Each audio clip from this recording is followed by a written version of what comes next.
Welcome to the Journey Beyond Divorce podcast, where we invite you into a journey of healing and personal transformation that will radically change your divorce experience, heal your heart while refining your character, and set you up to be effective and feel empowered as you navigate the practical and emotional challenges of divorce.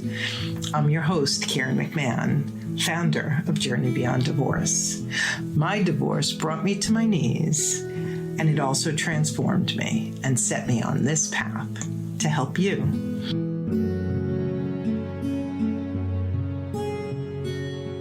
Welcome back to another episode of High Conflict Divorce Demystified. Today we're talking about breaking the news, strategies for discussing divorce with your kids. And with me today is Christine McGhee, who is a parenting expert. So telling your kids that you're getting divorced is scary and hard, bottom line. The world as they know it is about to change forever, and it's going to feel like it's falling apart for them. And in many cases, regardless of the conflict between the parents can rally for the kids' sake. In deeply high conflict situations, this isn't always possible, although we hope that it will be for you. So when do you tell? What do you tell? Do you tell all the kids together? How do you determine if you should tell them with your soon-to-be ex or by yourself? My golden rule is you always do what's best for the kids, not what's best for you or your soon-to-be ex. But today we get to hear from the guidance, advice, and wisdom from one of the top experts in the field, Christine McGhee. She's a divorce parenting expert and a coach with 20 plus years experience. She's passionate about providing parents and professionals with information that helps keep the focus where it belongs, on the kiddos. She's the author of the highly acclaimed book, Parenting Apart: How Separated and Divorced Parents Can Raise Happy and Secure Kids, and the creator of a co-parenting specialist certification training program for divorce professionals. As a child of divorce and as a bonus mom, AKA stepmom, Christine has had lots of opportunities to practice what she preaches. Together, she and her husband have 4, I love this term, adultish children, 2 bonus, 2 bio, and live outside Houston, Texas, with 3 rescue dogs, several cats, and a ridiculous number of chickens. Love that. Welcome, Christina. Oh, it's an absolute pleasure to be here. So this is your wheelhouse, and I got divorced 18 years ago, and it was probably 3 years before that I had to sit down and tell my kids, and I remember it like it was yesterday. So it's just this really poignant thing that parents remember probably long after many of the kids stop remembering. But it's big and it's scary. And you and I were talking offline. A lot of my clients are in the high conflict to very high conflict category. Can you walk us through some of the guidance you give for how to figure out the when and the how and the what?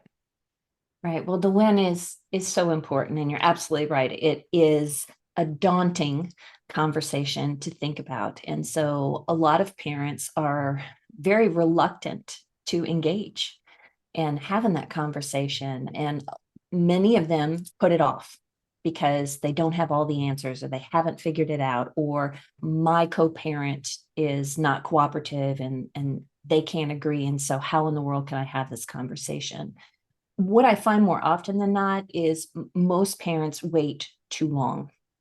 Oh, okay. So I think when you come to a place where you are 100% sure this is the road we're traveling down, I think that's when you need to be planning to have a conversation with your kids. And the key word in that sentence is planning a conversation. You want to have a thoughtful conversation with your kids, not an impulsive one. And so parents finding a way to come together and talk through, what is this going to look like? What are we going to say? What is it our kids really need to hear? What's most important to them? What's going to change? What's going to stay the same are some of the key ingredients. It's also really important that parents get on the same page about the timing, who's going to say what. And if you're struggling on any level with any of that, then I suggest that you seek out some support from a professional who's got some experience in this area. And it could be a co-parenting counselor. It could be a divorce coach like myself. It could be a therapist you've been working with. But it is really critical to find some way to get connected to that support and information so that you can move forward in the best way possible for your kids. This will be a really big conversation, but it is not a one and done. It's just What do the you mean by first. that? Yeah. Yeah, well, it's just the first of many conversations, right? It's laying the groundwork, and that makes it a very important conversation. But as life evolves, as life changes, as your kids process what's happening in the family, there's going to be more questions. There's going to be more conversations. There's going to be things where issues will come up where there will need to be reassured, right? We'll need to reinforce things that we've said. And again, life is going to change, evolve, and unfold. And with those changes are going to come different emotions, different stages, different things may happen in the co-parenting relationship in your children's lives that will be connected to divorce. I mean, divorce is not, it's not something that happens. It's not an experience that happens in children's lives. It's an experience that becomes a part of their lives for the rest of their lives. That's very well put. So let's slow this down for a second. Let's say someone's like, we don't have any answers yet. And yet you're saying, well, once you're sure, you should have the conversation. And I've heard other people say, don't have the conversation until you have answers to them because you'll leave them feeling so insecure and uncertain. So can you just touch on that a little bit? Sure, absolutely. So when I talk about go ahead and have the conversation, here's the deal. When we hold off on talking to kids about how things have changed between parents, kids are sensing all of that tension, whether it's overt conflict or very subtle. I had a parent I was coaching with this morning who said, we have a very transactional relationship. No eye contact, no verbal exchanges. They just both show up and the child moves between parents. That impacts kids. And children without information have no context for making sense of that experience, for understanding what's going on. They just sense it, they feel it. And so it's important for us to talk with our kids about the fact that there's been a change, even if you're not at a point where you want to talk about divorce. Maybe one parent's not ready to have that conversation. I think there's value in coming together with kids and saying, you know what? Some things have changed between us, and we're guessing that you've picked up on that, right? We're not getting along the way we would like to. There's some things that we're trying to figure out. And so for now, and those are key words, for now, this is what life is going to look like, right? But when you have mom sleeping in one bedroom and dad sleeping in the other, and nobody's talking about it, what are kids supposed to do with that? Right. So they start making up their own stories. Right. And their imaginations run wild. And a lot of times they make themselves the individual who is responsible in some way, shape, or form for what's going on. So I really recommend that if you're not ready to say, hey, we're getting a divorce, this is what's happening, then you can say, for now, we're going to be spending time differently.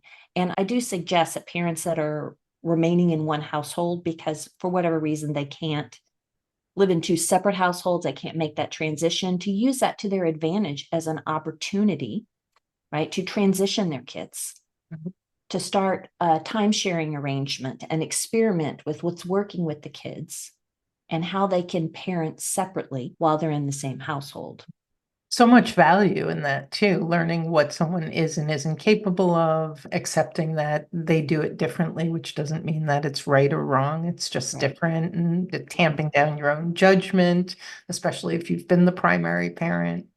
So let's just look at, I have two or three situations now where one parent is just unable to have the conversation with their spouse, that every time the conversation of we really need to sit down and talk to the kids, it ends up being this explosion of anger, belittling, berating, and it never gets to that. Let's assume someone like that hired someone like you. Can you just help our listeners understand what possibility there is when you have somebody who's fairly locked in for whatever reason and stuck? Is there a way that you can support that couple to still come together in those conversations to be able to sit with the kids? Well, there's one clarification I want to make, and that is if the other parent isn't willing to seek out support, to meet with a neutral third party, to have those conversations, it doesn't mean that you can't.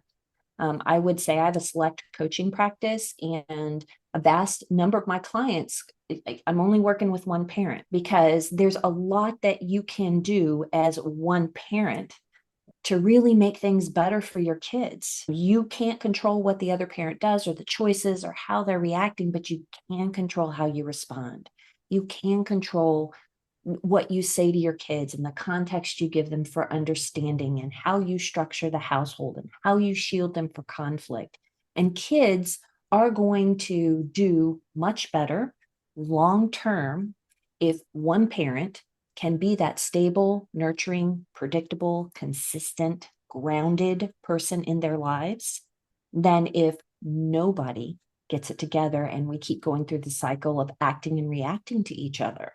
Right. So if parents come to me and they say, look, I can't have this conversation because the other parent isn't willing, I think it's really important to unpack first, what are the reasons they're unwilling?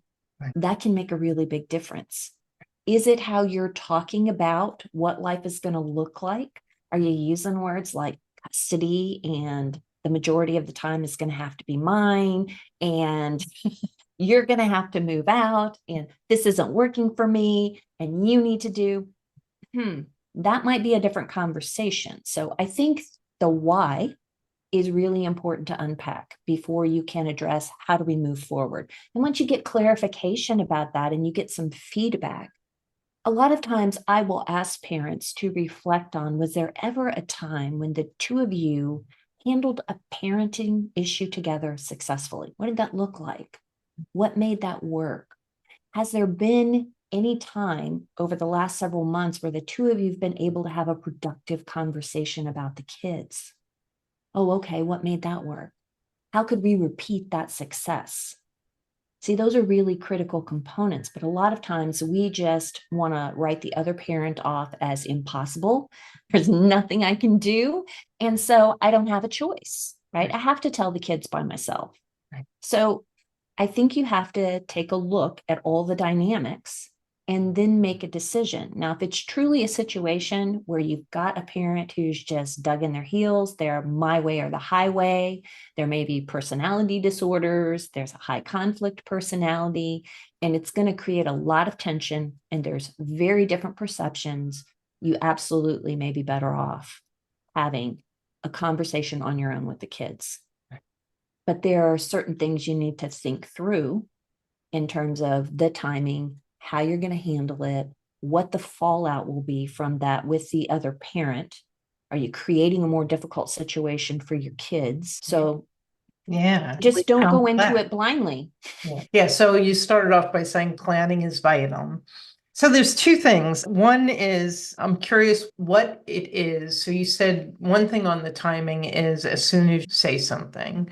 One of the things I find interesting is how much people want to say, and that concept that once the kids hear certain words, they may have their own reaction and jump into the amygdala and not hear very much after that. And so how do you guide parents for how much to say? Like there's what to say, and then how much to elaborate in that first conversation where they're getting this information for the first time? You've heard the saying, April showers bring May flowers. If co-parenting has been difficult this year due to your ex's alcohol abuse, you need SoberLink. How it works is simple. Your co-parent will test at scheduled times. Built-in facial recognition will confirm their identity. Tampa sensors will flag any attempts to cheat, and results will get sent instantly to your phone, so you know that your kids are with a sober parent. Lay the groundwork for brighter days ahead. Visit soberlink.com/JBD to learn more and get $50 off your device.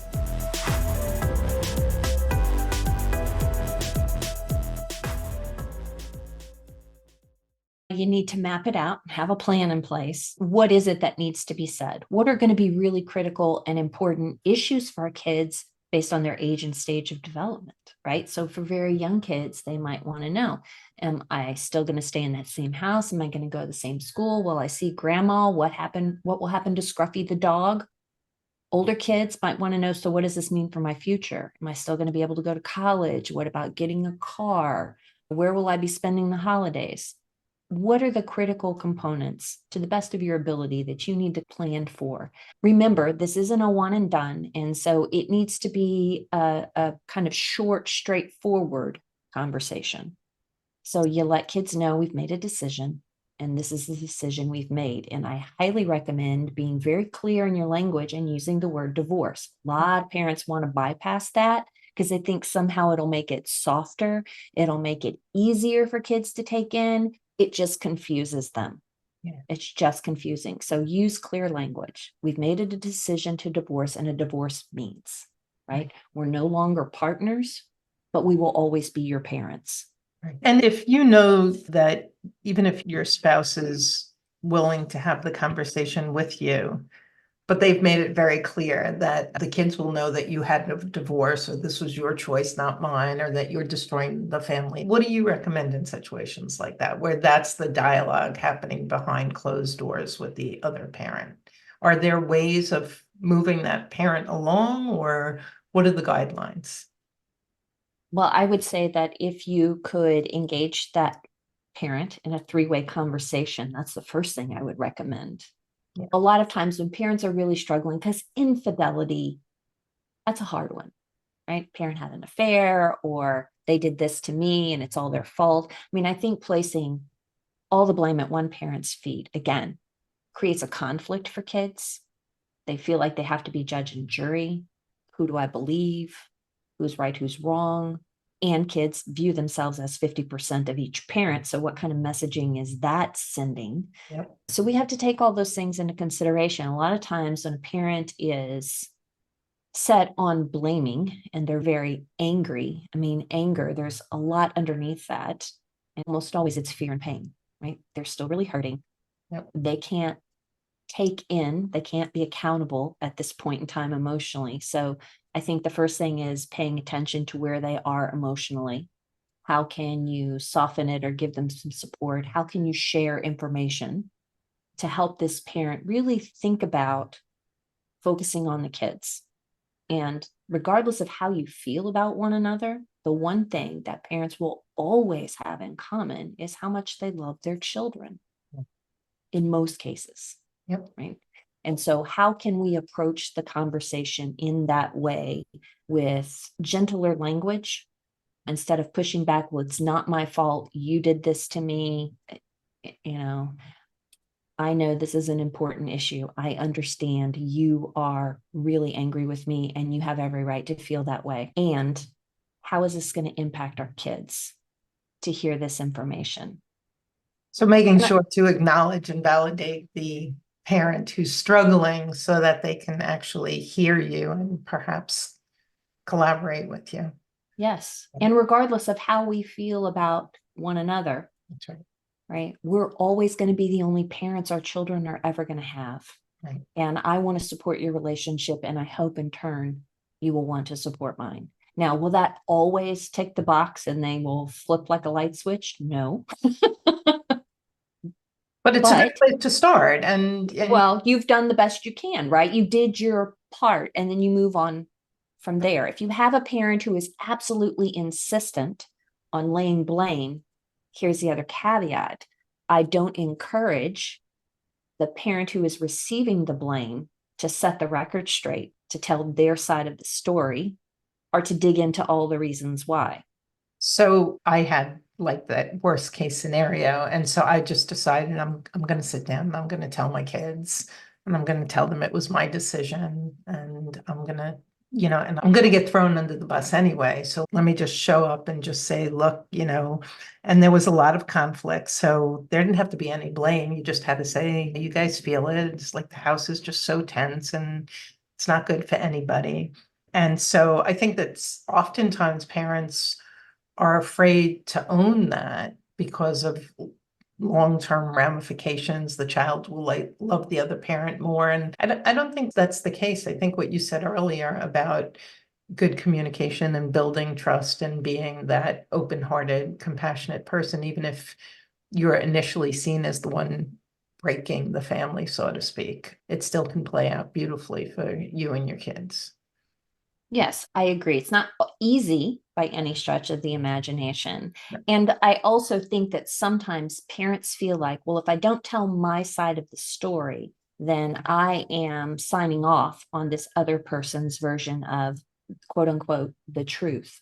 And I don't agree with that either. I think it's perfectly appropriate for parents to say, well, that might be the way dad sees it. That's not the way I see it. I have a different perspective. Right. I don't agree with what mom said. Sounds like mom is really angry. Yep. And sometimes when a parent is hurt or angry, they may say some things, some really mean things to hurt the other parent's feelings. And I'm really sorry you had to hear that. But you don't turn around and then pour more on their little shoulders by saying, but you don't know what your dad, blah, blah, blah. Right. Well, when you fight fire with fire, kids get burned. Yeah. That's the bottom line. Yeah. And I also encourage parents, if they're really feeling like that urge to purge, to ask themselves a couple of questions. And one of them is, how is this information going to help my kids? Mm-hmm. Right? How might it hurt them? Mm-hmm. Do I feel compelled to share this information because my kids need to hear it or because I need to say it? Love that question. Now, do you also support people who have adult children? Mm-hmm. Absolutely. Yeah, because I think it's very important. I've also had the client who, well, they're in their 20s or they're in their 30s, and therefore I can just spill all the beans. Can you just speak to that a little bit? Have you lost yourself in your marriage, fallen into self-doubt, insecure and uncertain of your own viewpoints? If you've disappeared behind the shadow of your partner's personality, the Reclaim Your Mind free mini course will help you understand how you got here and the exact steps needed to regain control of your life. Go to jbddivorcesupport.com/reclaim your mind and get started today.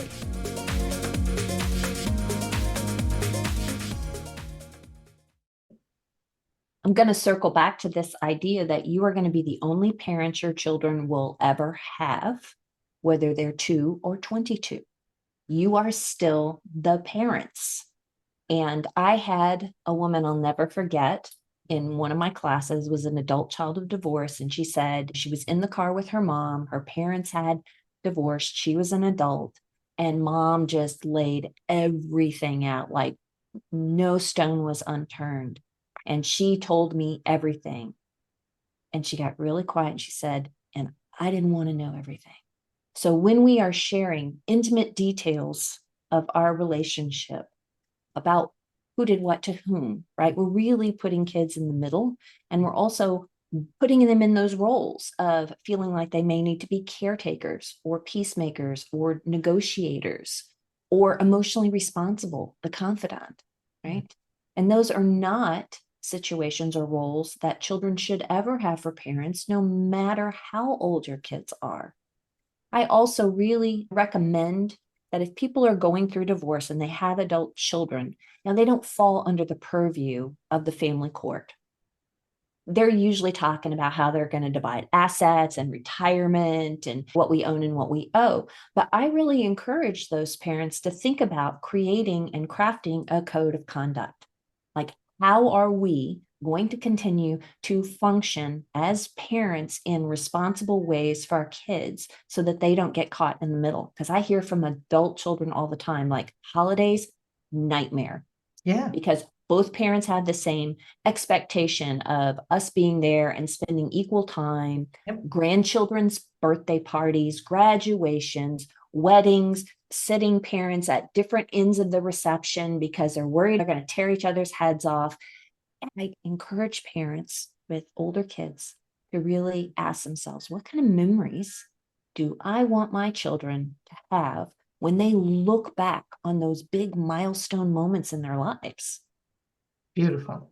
Really, really good. Really, really important too. I want to ask you about age differences. And so if you're having a conversation, mom and dad or both parents are sitting down having a conversation using the D word, and they have children of very different ages. So someone in early grade school, maybe a teenager. What are the pros and cons of telling them together or separately? And what do you advise in those situations? Well, I'm not a huge advocate for cookie cutter solutions. Mhm. So usually I think you start the conversation with, you know your kids better than anyone else. What do you think might work best for them? Mm. And sometimes some parents will say, well, I really think that we should have a conversation with our oldest child first. They may have different questions. They may need to hear different things, receive different pieces of information about how life is going to change, and then have them engaged in the conversation as a support for the younger children. And that's certainly a reasonable option. But I encourage parents to really think about, what are the dynamics of your family system? How have you handled big transitions in your family before? Like parents are like, how do we figure out how to transition households? Should we tell them and then the other parent moves out?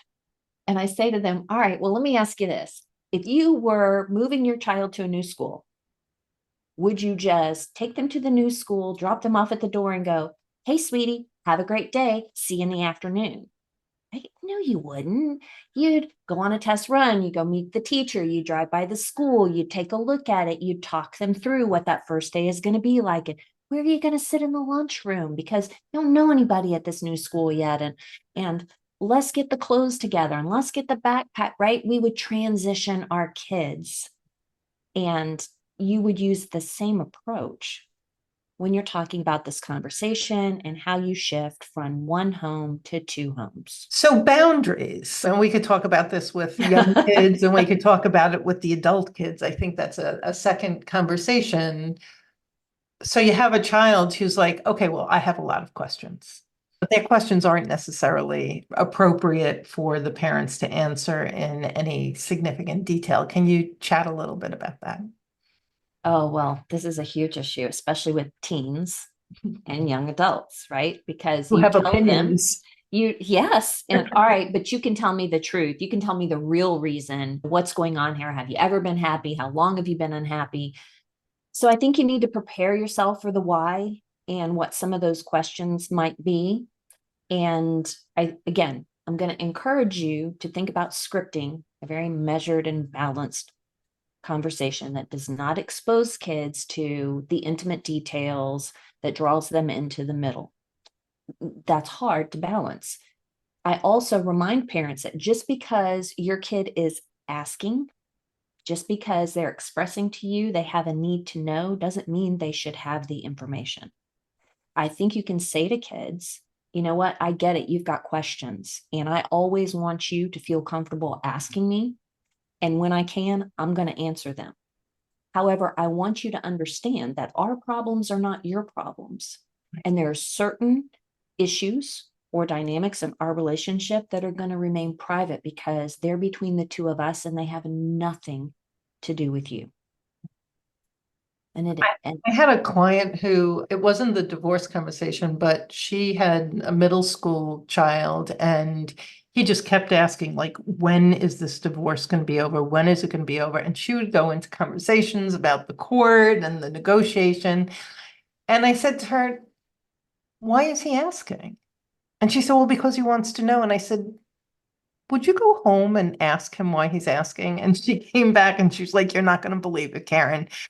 Daddy doesn't want any dogs at his house. And I said, like, months ago that we could have a puppy when it was all said and done. And the kid really just wanted to know, is the puppy coming soon? And he's getting this earful that is like Right. so over, right? So to your point. Yeah, no, that's an excellent point because you cannot take what kids are asking you at face value. I really work with parents on being curious. And when kids are asking questions, you can almost bank that there's a question under the question. There's something else driving the train. Right. And so it's important to unpack that. And I also recommend that instead of asking why, parents ask what? Oh, what's got you curious about court? What is bothering you about what you heard? Because what invites conversation, it doesn't put kids in a position of feeling like they have to justify like why they're asking the question or what they're thinking. We want to engage them. We want to keep those conversations continuing. How do we continue the conversation? And so there's a lot of ways to do that. And I think getting curious, taking a beat, right? Not jumping in full force really goes back to that idea of how can we be grounded, measured, and balanced. And the truth is, sometimes our kids are going to blindside us, right? They're going to hit us with something we're not prepared for, and we may have a reaction.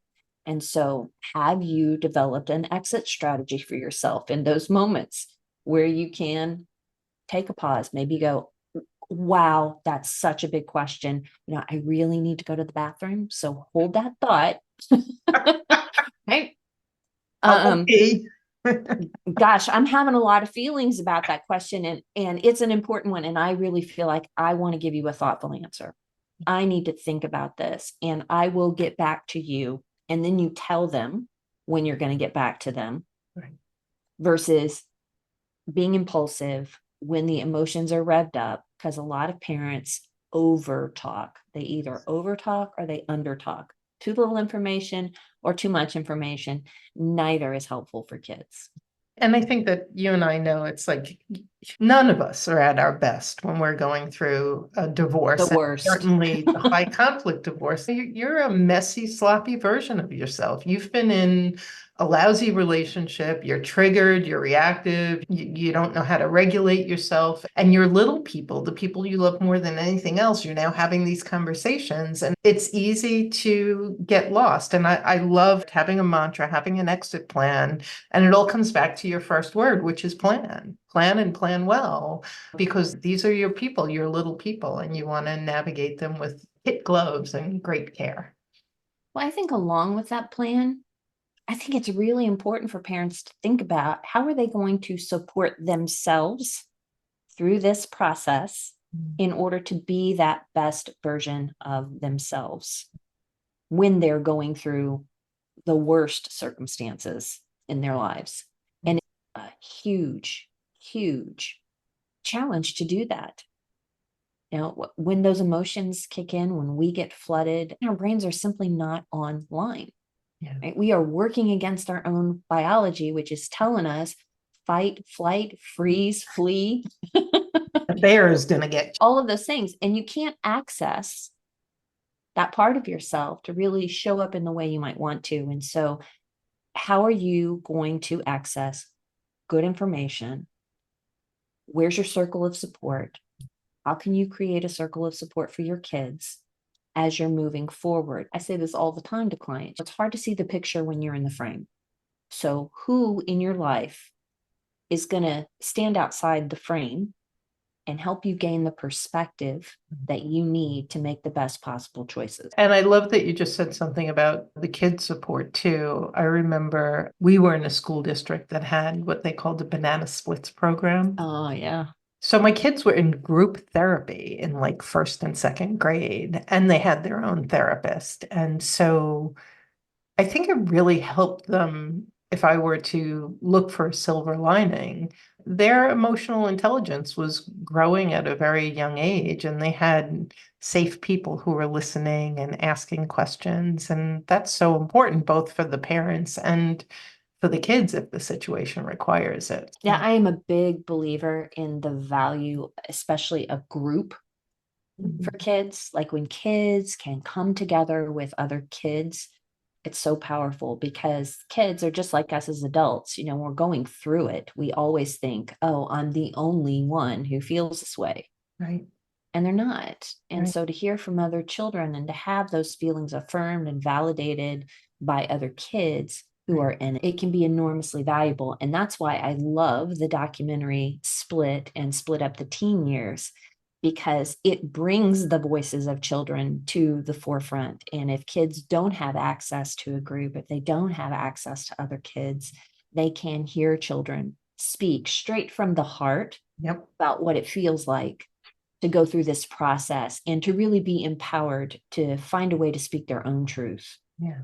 and get to the other side of it. I have a client whose kids are 18 months and 3 years old, and she's on the precipice of having this conversation or trying to have her spouse join her in having the conversation. What do you do at that age? So, a lot of what you do is you reinforce and you reassure, right? Littles can't comprehend developmentally what divorce is, right? Divorce is when a mommy and daddy, or a mommy and mommy, or a daddy and papa decide they're not going to be married anymore, but we're always going to be your parents. That's a really important piece. And you're going to have two homes.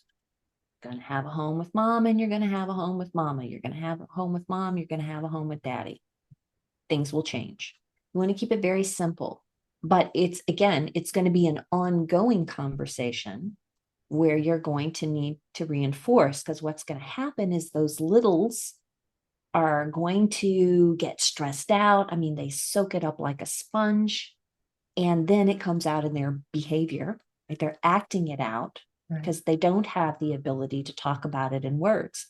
Right. And this is when you see like separation anxiety off the chart for these little kiddos. And when they're saying, "Where's mommy? Where's daddy?" Oh, you're really thinking about daddy right now. It's hard not having him here to tuck you in. Yeah. You will see daddy in one more bedtime. Daddy lives in another home. Mom lives here, daddy lives there. So you reinforce, you reassure, you process, you validate the feelings, but you continue to use the same kind of languaging. And you do use the D word, you do say divorce, because as kids get older and you remain consistent in your messaging, then they're going to be able to integrate it. They're going to be able to internalize it. Eventually, it's all going to make sense.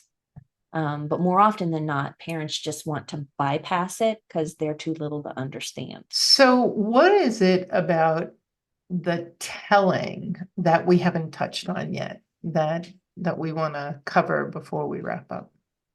Gosh, there's so much. I could probably talk another hour about the telling. I think we've hit a lot of the high points. I think one of the things that parents need to be mindful of is that this first conversation, it's really huge. And it is the first of many conversations to come. And realize that it's not just going to be hard for your kids to hear, it's also going to be hard for you to tell them. And so it is very important that you address how you're going to shore yourself up so that you can be emotionally grounded when you have this conversation. Now, it doesn't mean you have to be like a robot and you can't show any emotion. But if you have the conversation with your kids and you fall completely apart and are just like one hot mess, like what are you signaling to your kids? Oh no, this really upset mommy. This really upset daddy. We better never talk about this again. So you want to make sure that you are addressing your own emotional needs. Even if you're the one initiating, parents are always caught off guard by how hard it is. Yeah. And again, this comes back to this idea of, so who's your support system? Who Right. can you be a hot mess with? Who can you process these feelings with? And that's the other reason a script is really helpful. Not because you need to read it off to your kids, but you're practicing, you're being thoughtful about your choice of words, what you want to say. And the more prepared you are, the more likely it is that you're going to show up in a way that's going to be helpful to your kids. Yeah, and I like that you said that the first thing you started with is you don't have to be a robot either, because I think it's really important that if you're showing up with dry eyes and businesslike, then that has its own impact on the kids. I mean, this is a big emotional thing. And I think so many parents I work with are afraid to show any emotion. So you've got those who go overboard and it's like the sky is falling, it's a catastrophe. Right. And then you have so, what do you want for lunch? And by the way, we're getting a divorce. And those conversations happen. Yeah. They happen all the time. So the timing is really important. Make sure you shore yourself up first. And when parents ask about just very practical things like the when, Mhm. I recommend on a Friday afternoon when you don't have anything planned for the weekend. Do not share this information and then drop your kids off to a birthday party. Plan as if you can for both of you to be around so that after you share the news, then if kids have questions or they want to talk or they're still processing, you're each available for that. So those are just some of the very practical points. But again, that's the planning. Right. And realize there may be some things that you aren't thinking about as you're planning. So again, where can you find information that's going to be helpful? Who can you talk to? How can you support yourself in approaching this big conversation? So folks, Christina's been doing this a long time. She used to teach it in the courts. And so I know you have a free gift for our listeners. I do. Can you share a So little bit about that? absolutely. One of the things that I've learned over the years is that when you are dealing with a really challenging situation like divorce, sometimes the thought of looking for help is just as overwhelming as the problem you're facing. And it's hard. It's hard to know where to turn. And so for that reason, I developed a co-parenting resource guide that maps a lot of good information out for parents. Like if you're looking for books for your kids, depending on their age and stage, I've got list for you. If you're looking for books for you, or you're looking for movies or information about documentary films like Split, if you've got a high conflict situation and you're wondering where you should turn to find a good book or to find some online resources, podcasts, all in this co-parenting resource guide. And so all you need to do is go to my website, divorceandandchildren.com/guide. And you can sign right up for it and it will be delivered to you in a digital PDF. And if you're not sure where to start, that might be a good place. That is a great place. And that link is in the show notes for you too, folks. Thank you so much for what you do in the world. It's such a vitally important piece, and you're obviously very good in it. So I just want to thank you for joining us and speaking to my listeners, and just for being the beautiful light that you are in the world of the darkness of high conflict divorce. Oh, We need wow. more people like you. Thank you for that. I consider it both an honor and a privilege to be able to do what I do, and that there are people in the world who are willing to extend trust and to share their journeys with me and to allow me the privilege of participating in it in some small way. And I really think that as we all continue to share ideas, to come together, that we really have an opportunity to change the conversation, to do divorce differently. I've seen a lot of changes over the past 2 decades, and I remain ever hopeful that there's a lot more coming down the road. Me too. Thank you. Thank you. We'll be back again real soon with another episode of High Conflict Divorce Demystified. Until then, you take care.